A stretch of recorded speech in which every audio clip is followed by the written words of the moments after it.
One of the elements of a good photograph is the background. Backgrounds can be good or bad. In this case here, we have a lot of junk and stuff in the background. This is a bad background. Any background that competes or distracts from the subject is just going to ruin the photograph for you.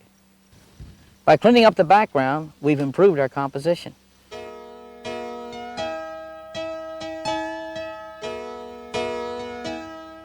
The first rule of composition: put into your pictures only what you want people to see. The problem with this shot? It's cluttered and distracts from the subject. What the photographer really wanted was to show a nice largemouth bass and the plastic worm that caught it. What's wrong here? The action is heading out of the frame and our subject, Barbara Lewis, is looking at the camera. Switching from a vertical to a horizontal format, I got a better framing on Barbara. The action is moving into the frame and she's not looking at the camera. There are three elements to composing a good fly casting photo. You need a dark background with strong back or side light and a shutter speed of 1/250th of a second. At a faster speed, the line appears too thin. At a slower speed, it blurs. Here's a well-balanced photograph. Both angler and tarpon are light in color against the dark background, and the angler is fishing into the frame. A slow shutter speed slightly blurs the tarpon as it leaps, adding a sense of motion.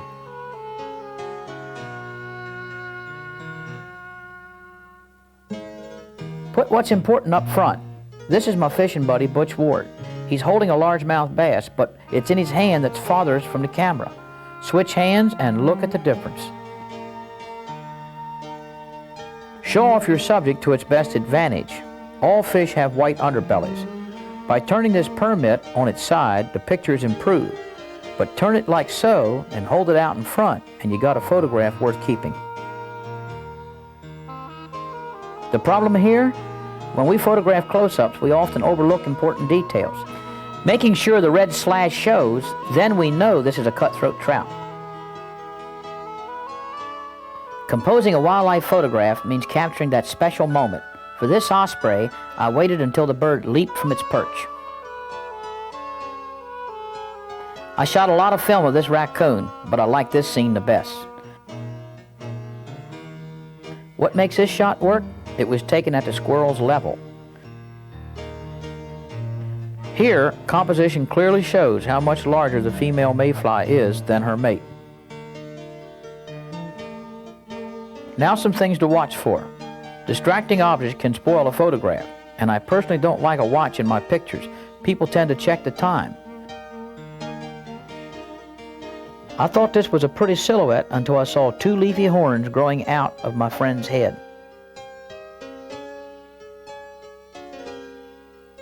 Look for different ways to frame your subject. Sometimes you can get two different pictures from the same scene by just varying between horizontal and vertical formats. Getting close to colorful leaves or flowers, you can use them as an out-of-focus soft frame complementing the subject. Framing draws the viewer's eye to the subject, making it the focus of attention. If you have a skyline or a waterline in your scene, decide whether the foreground or the background is more interesting. Then, place the skyline or waterline in the upper or lower third of the picture to emphasize the important part. But don't let this line cut the middle of the photograph. It's less interesting. However, if you're shooting a reflection, put the waterline right in the middle. High or low angles are particularly effective. This low angle draws attention to this trophy bluefish. Mushrooms or flowers really look their best when shot from below. Children and pets do too. To pick up interest in your panoramic shots, look for an S-curve to run through them.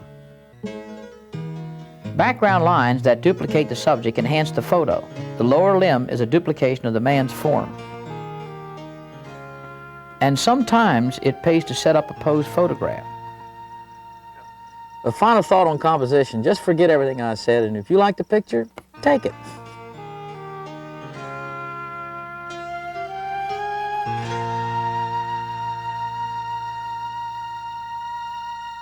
You got your slides back in the processor, or your prints or your negatives, and you want to learn how to store them. there are some simple ways to be able to find these things once you get them home instead of looking in all those little boxes. These are called negative sleeves or slide sleeves. They work for both. They're very inexpensive. You can get them in any camera store, and you can write on the top subject matter. You can pick them up, look through them, see what you got. It's just one easy way to help you find what you shot at a later time. Another way that I have found to store slides, very simple, is to buy one of these boxes that has 2 1/4 inch holders or the partitions in them, and you can buy these in many tackle stores and hardware stores. And if you get a marking pen like this, and you can get at any hobby store, you can get a little 1/4 inch by 2 inch pieces of balsa wood and saw them up like this. And what you end up with is balsa wood and slide that are the same size. Then you can put these in here as dividers, and then you can mark on them what you want. For example, I have Scotland here. This is people. This is scenics. You could have over here wildflowers. This could be orchids. This could be field flowers. This could be tree flowers, and so on. And you could even categorize or subject by just simply writing on the sides of these. It works very, very well. Fold a piece of cardboard to keep the slides from falling down. Once you've got the slides stored, you might want to put them together in a slideshow. One neat way, of course, is the carousel slide trays. And you can color code your slide trays by having a red mark here. I know that all these slides belong in my red show. Also, having that mark up shows they're going to be in here in the right way. Another thing you can do is, if you don't want to use a slide tray, you put these in order, get a rubber band, get around them, and draw a line like this with a pen like this. And now you tell not only that they're right side up, but you know the sequence that you got them in. There are 2 types of film that you can use in 35mm color photography. One says color on the end, Agricolor, Kodacolor, Ectacolor. That means that mainly is used for prints. If it says chrome, Kodachrome, Fujichrome, Agfachrome, that you use mostly for slides. You can use one to make the other, but use that as your guide. Fast films are designed to help you to shoot when there's very low light or when you need to get something where there's a lot of fast action, such as a leaping fish. Numbers like 200 ASA or ISO or 400 indicate a fast film. There are drawbacks to fast film. They're more grainy, and prints from them are not nearly as sharp. This picture was shot using a fast film, ASA 400. Here's the same scene shot with ASA 64, a much slower film. My preference is for slow films. I like them because they're sharper, and they usually produce a nicer, warmer tone. And of course, you got to remember that if fast films did the same thing that slow films did, there wouldn't be any need for slow films. We place too much emphasis on equipment. We'd like to talk about it in a minute. Cameras and guns are just alike. They shoot better than the people that own them. And we often think that if we buy a better camera, we're going to take better pictures. That's true to a very small degree. A camera like this, which is a kind of a pick-em-up-and-shoot-em type camera, is for the person who really doesn't want to get serious about photography and just wants to take some decent pictures. And this will take pretty good pictures, but it limits you severely in how you can handle light, lens lengths, and things like that. The other type of camera, which has become very, very popular, is a camera which has, like this, purely automatic, but also has manual override, so that you can do what you want. You can underexpose, overexpose. This has the ability to take lenses off and put lenses back on, where here you're stuck with a single lens. Both of these have their place. If you're going to get serious about photography and outdoors, I would suggest using a camera that has both automatic and manual override. This little camera is so portable that you can just take your shot, stick it in your pocket, go on about your business. This one is not portable, but it's flexible. This type of camera body is called a single lens reflex, or SLR, and it has the flexibility of changing lenses. And when you change these lenses, what you see in this viewfinder with that lens is what you actually get on the film. So that if you use a telephoto, you're going to see a small subject that's very much enlarged. A wide angle, you're going to see a lot. And you really only need about 3 lenses for most of the outdoor photography you're going to take. A wide angle like a 24 or 35 millimeter, a macro which could be used for your normal and for close-up photography, and a zoom lens that's somewhere between 70 millimeters and 200 millimeters. I really believe a macro lens is the most important one that an outdoor photographer can own. The reason? Its versatility. It's an excellent all-purpose lens for general scenic photography, but it also allows you to move in for extreme close-up work. A wide angle works best for panoramics or for covering a wide field of view. A telephoto shot of the same scene reaches out and catches the subject in a totally different way. There are prime and zoom lenses. Prime lenses come in various sizes, and to change from a wide-angle shot to a telephoto, you have to physically switch lenses. Prime lenses have a fixed focal length, take sharper pictures, and are generally faster than zoom lenses. This makes them more adaptable to low-light situations. However, zoom lenses are very flexible. Standing in one spot, I took these photographs. Each is different, but there was no changing of lenses, no moving closer to the lighthouse, just an adjustment of the zoom. Just compare backpacking with one of these to all of those. To recap, here are my recommendations on what you'll need in the way of basic equipment for outdoor photography. A 35mm single lens reflex camera. Automatic features are fine, but you'll want manual override. 3 lenses, a wide angle in the 24 to 35mm range for panoramic shots, a macro in the 55 to 65mm range for general and close-up work, and a 70 to 200mm zoom for telephoto shots.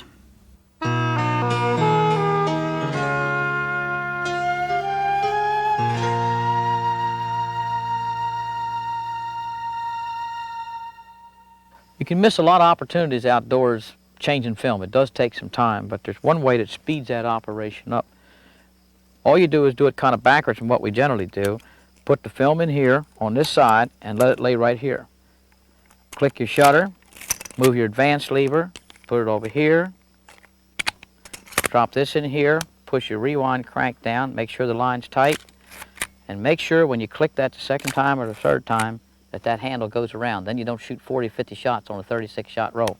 Whole thing takes just a few seconds and maybe get an extra important shot out of it.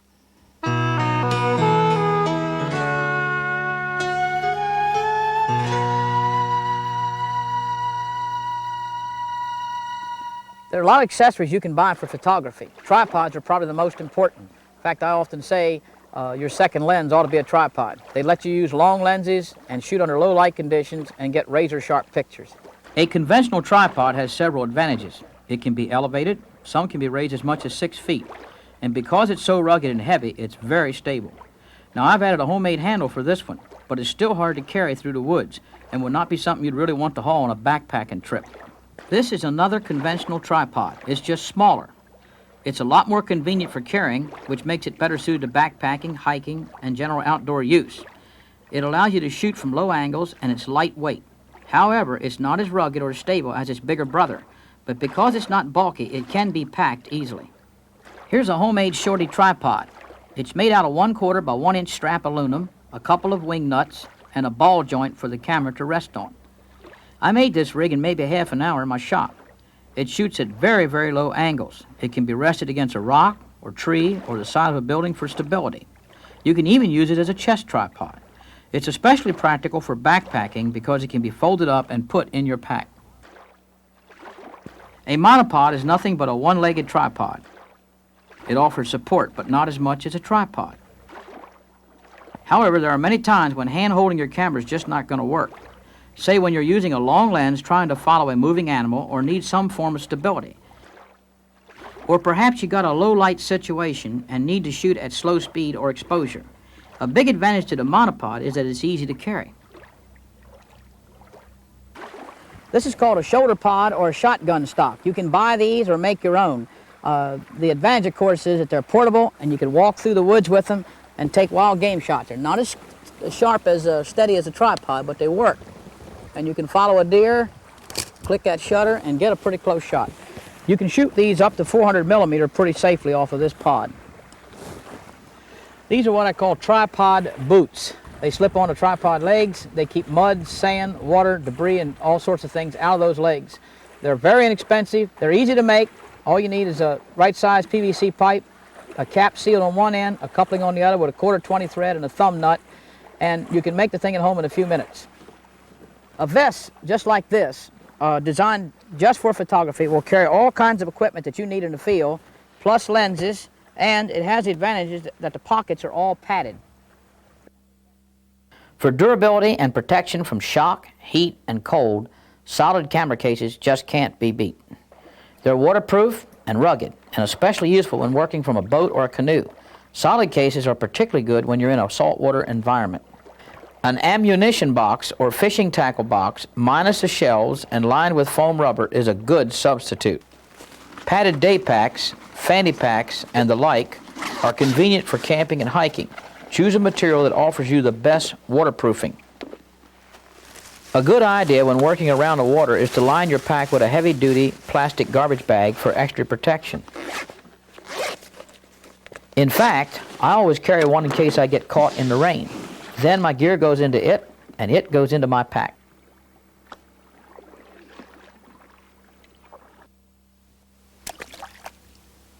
Now that can happen to anyone. Dropping a lens into fresh water does not mean the lens is ruined. If a lens can be dried soon after immersion, you may be able to use it again. I've done just that. But have it checked by a professional repair shop. However, if you drop a lens in salt water, forget it. It's really important to protect these expensive lenses. One way of doing it is with one of these snap caps or fast caps. Protects it for you. Very inexpensive device, but it won't work on lenses that are wider than 35 millimeter, like a 28 or a 24 or 21. In that case, I would use an ultraviolet or a UV filter, which is made of glass and has no effect upon the picture. The important thing is, put something on the front to protect that glass.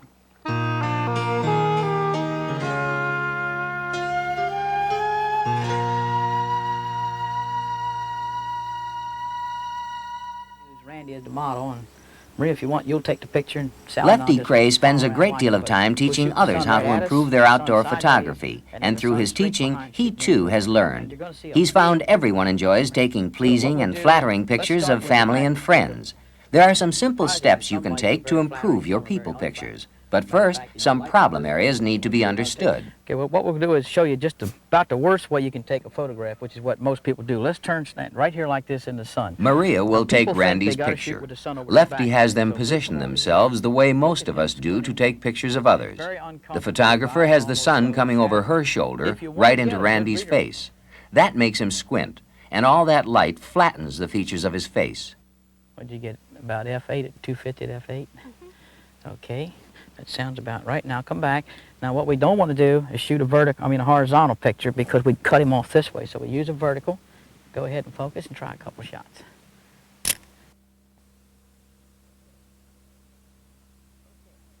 Don't worry. Okay, now we're going to change the light on Randy. We're going to bring him around this way. Now, Ray, come on over here, and like this. Now you see the light coming from the side? By turning Randy so he is side-lit, his face has relaxed some, but not completely. And now there are deep shadows on part of his face. Maria takes a new meter reading, exposing on the light area of Randy's face. Here. Okay, go ahead and click your shutter and let's see what happens.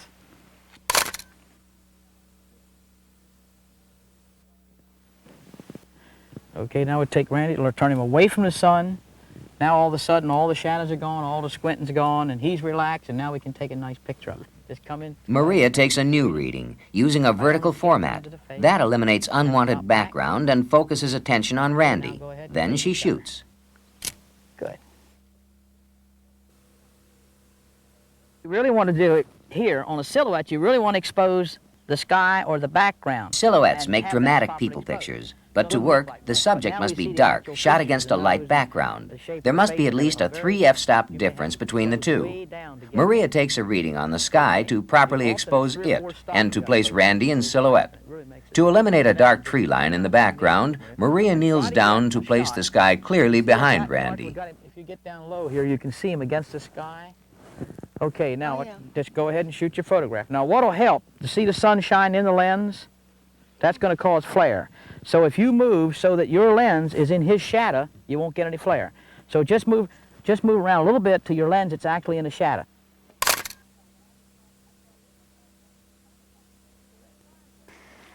Okay, there's times when you wonder whether your meter's working or not. Maybe you rolled off a log or banged against a rock, or you don't think the batteries are working, or something makes you suspect. Taking pictures in the outdoors can be tough on equipment. Lefty has an easy way for you to check your camera's light meter in the field. First thing you do is put your f-stop on f16. Then go to the shutter speed ring and put on there the ISO of your film. If you're using 25 film, then the closest thing on the speed ring is 30. Put it on there. If it's 64, the closest thing would be 60, 1/60 of a second. Put the ASA or ISO on here, turn around, and on a dry macadam road, take a meter reading, and you'll find that's going to be right on the money. Another thing you can do is do the same thing on grass, and you'll find that it's right on the money. It will never be more than about a half a stop off. If it's more than that, you got a meter problem. This also is another real good tip. When you photograph a scene, there's all kind of things, bright rivers, skies, deep valleys with rich grass and all that. When you ever want to make a scenic photograph, just take a meter reading off of green grass, and as long as the light on the grass here is the same as that scene, that's the right exposure. Take the meter reading, pick it up, click your shutter, and you're going to have a perfect exposure on your scene. Now let's walk through that light meter check again. To work, you must have normal sunlight coming over your shoulder and falling onto the roadway or grass you plan to use for the test. First, set the shutter speed ring of your camera on the number closest to the ASA or ISO rating of the film you're using. If you are using ISO 64 film, then set the speed ring to 60 or 1/60th of a second. Then set your camera's f-stop ring to 16. Take a meter reading on a dry macadam road or dry grass. If your meter is working properly, the reading you'll get will be within 1/2 stop of normal. If your meter reads more than 1/2 stop over or under normal, you may have a meter problem, and it should be checked at a professional repair shop. One of the problems that we run into when you're around water is glare. Glare is a light problem outdoor photographers must solve whenever shooting around water. A polarizing filter eliminates glare, but it also cuts the available light by a stop and a half. There's another way to work around glare. That's where Lefty's rule of thumb comes in. So what we want to do is find some way that we can look into that water without using a filter if we don't have one. And there's a very simple trick. Put your thumb up, index finger out here so you got a right angle, point the thumb at the sun, and where the index points, there'll be no glare on the water. Now as we move this way, you'll find that glare picks up. As you come around here, you'll see more and more glare. Yet when you come back right to where that thing's here, then you're not going to see any glare at all. You can see the whole bottom.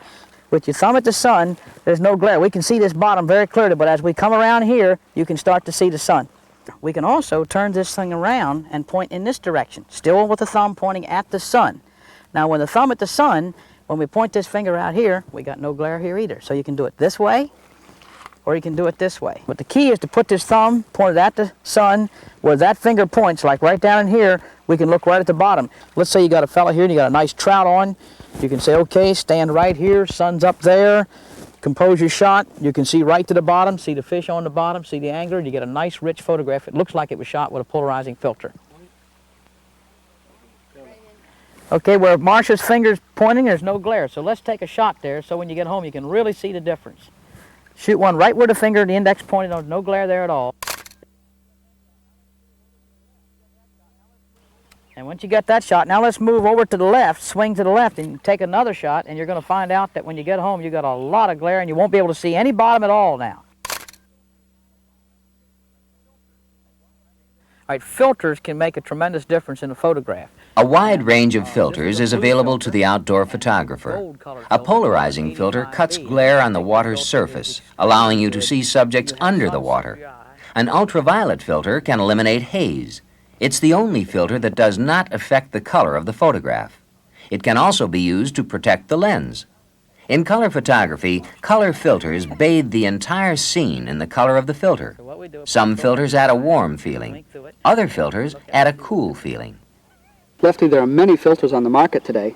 How's one going to tell what a particular filter will do? That's a good question, Randy, because there are many filters, and most people don't use them because they don't know what they do. If you are interested in what effects a filter has, if you will put a slide on the screen at home and just take that filter and put it up in front of your eye and look through it, you will see what that filter or this filter would have done to that photograph. It's a real visual lesson that really tells you right away. To see the effect of filter use themselves, each student takes a picture of the same area. Randy uses a yellow filter.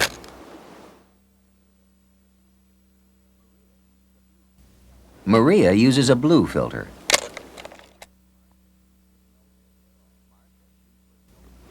Marcia shoots with no filter at all.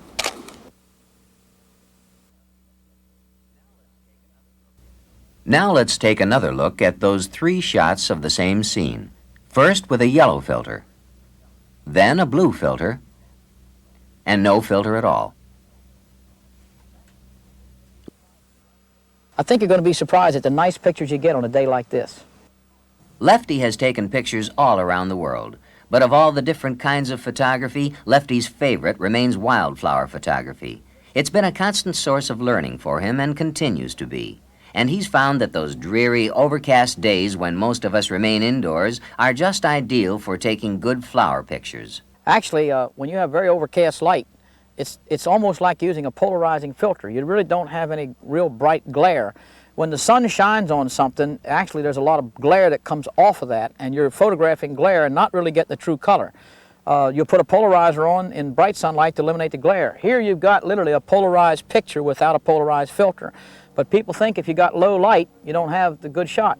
Anytime you're taking real light colored flowers like light yellow, white, pink, or anything really light in color, it's much better taken if you shoot it in an overcast light.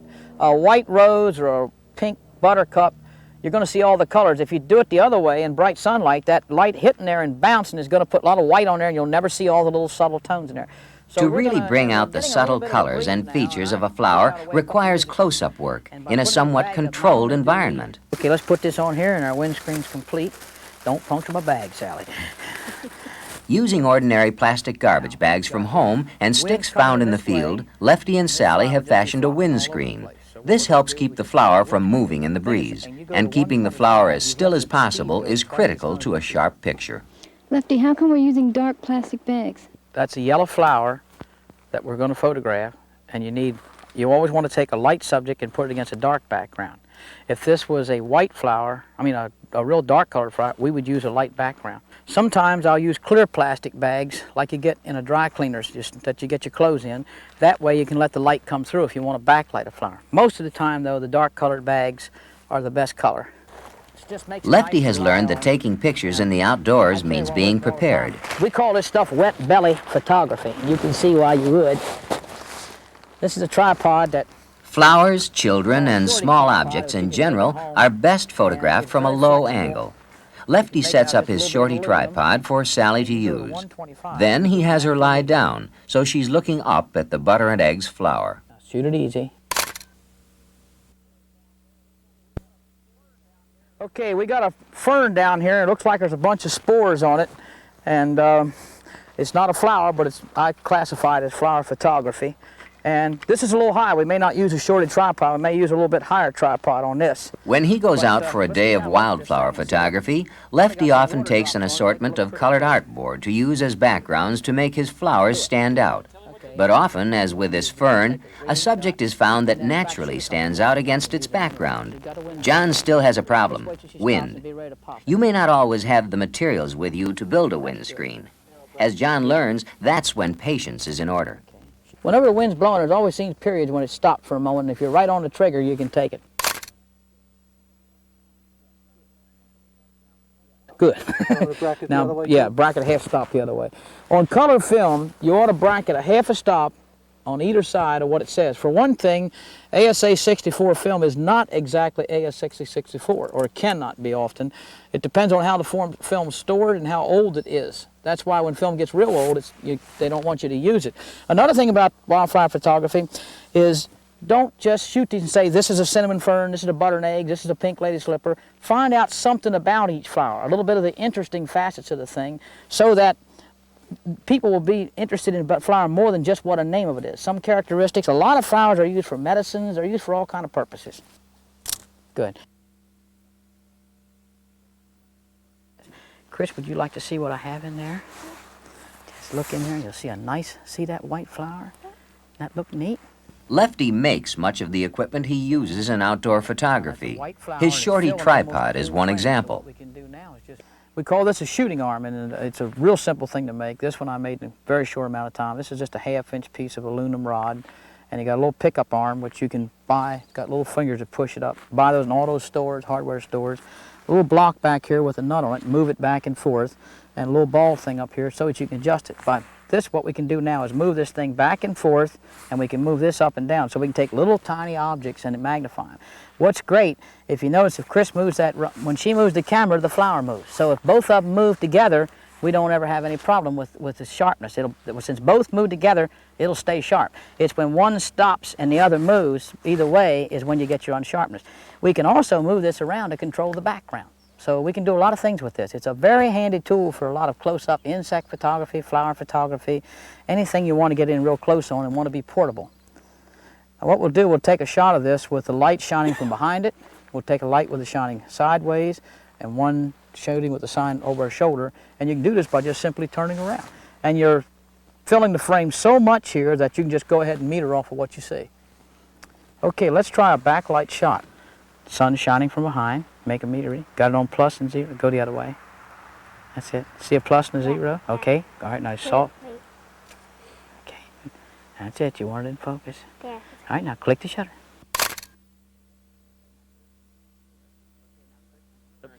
Okay, now Chris, come on around here. And now we got side light. See the light different on the flower? All right, you got the same exposure? Is the plus and the minus showing? Okay, if it is, click the shutter. All right, now what we'll cock the shutter. Now, you got to come on around here. And now what we got, now you're going to have to change exposure for sure. Now, see how much brighter it is?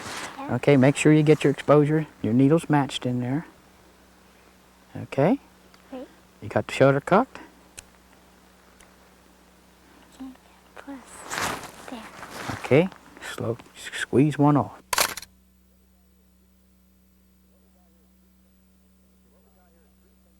Okay, what we got here is three things that you can use for flower photography. We've got a light flower, and it's got a long stem. It's going to flop all over the place. So by taking a soda straw and cutting this thing, we slip it over the stem, and that stabilizes it. Doesn't hurt the flower. Black cardboard looks like a shadow in the woods, and with that, behind that white flower, it's really going to jump that flower out. And then, of course, we got a strong shadow because of the sun. We don't want that shadow on the cardboard, so using this diffuser screen, we're able to break that light up. And these diffusers, you can buy this plastic very inexpensive, $3 or $4 for a piece of it in hardware stores or home improvement shops. And it works very, very well for any time you want to soften shadows on anything. Lefty, will just clear plastic work? No, Maria, if you had clear plastic, it would be just another shadow there. You just would be slowing light down. This stuff has little broken patterns or stipples on it, and what they do when the light goes through there, it just scatters it in all directions. That's why they use this under fluorescent lights to scatter it. And what it does, it just breaks up all the shadows, but gives you an even light. You can see as I move that back and forth that you may get a little more or less light, but there's no shadows there at all. So you need these little stipples on here to make this work. Okay, Marcia, you ready? Let's shoot the shot. Okay, when we're outdoors, we take a lot of wildlife pictures, but we also take pictures of our friends. And sometimes our friends don't think we're friends after they look at our pictures. So It's been estimated that between amateur and professional photographers, the number of pictures taken every year runs into the billions. And a good many of those are people pictures. Those photographs are a wonderful way to remember some very special occasions. So it's important to get the best results possible. Now, in outdoor color photography, one of the keys to making good exposures is to meter on something that's light in the picture that's important. The skin on Maria's face is what's important. So, Chris, if you'll come up and make a meter reading right off the skin. See, if we did it on the jacket and everything else, we'd end up opening the camera up for all the blue, and we'd end up with an overexposed picture. Okay, step back. And I'll get out of the way here. We'll take a photograph and take a picture of Maria. Now, you got everything set? Whenever you're ready, click your shutter.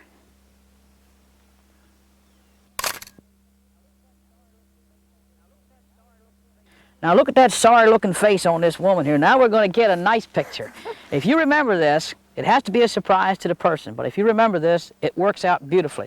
Chris, again, I want to point out one other thing about anything that's got an eye, whether it's a snake, a bird, an animal, or a person, make sure you focus on that eye. For some reason, if the eye is not sharp, people just don't think the picture is sharp. Okay, what we're going to do now is get a much better picture of that solemn-looking thing that we just got. This time, you get up there and focus and get ready to click your shutter. And you may want to do, you might click 2 or 3 for me, just to get the one we need. Okay, now Marie, you look at him. You all ready to go? Yes. All right, Marie, now you talk to us. Talk to us. Tell us something. Come on, talk to me. Look at the, come on, talk. What? Well, say something.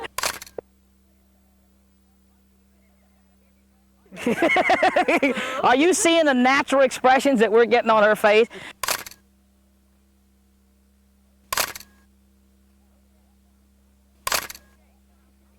Okay. Now, the whole point I'm making there for you all right now, you see, the moment I asked her to talk, she got silly. Instead of, Or if you ask somebody to smile, it looks like they just come out of an undertaker house, you know. So if we can make people talk to us, they get sillier and sillier. They don't know what to say. And you get great photographs. It's a great way to take people pictures. Okay, let's review what we've done. We got a dark background, light subject matter. We shot the picture just up here because this is what's important for this particular person. We want to see what she looks like. We meet her on the skin here, which is light part of the photograph, and we made her talk to us when she didn't know she was going to. That's all there is to take nice people pictures.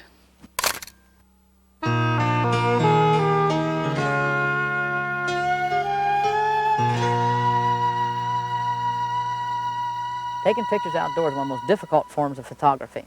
You're going to make a lot of mistakes, but meeting the challenge is what makes it so much fun. Just remember, though, that pictures are not like wine. They don't get better with age, so throw them away. But you're going to take a lot of nice shots of birds, wildflowers, animals, people, sunsets. All of this is going to make it worthwhile. So go out and take a lot of pictures and have a lot of fun.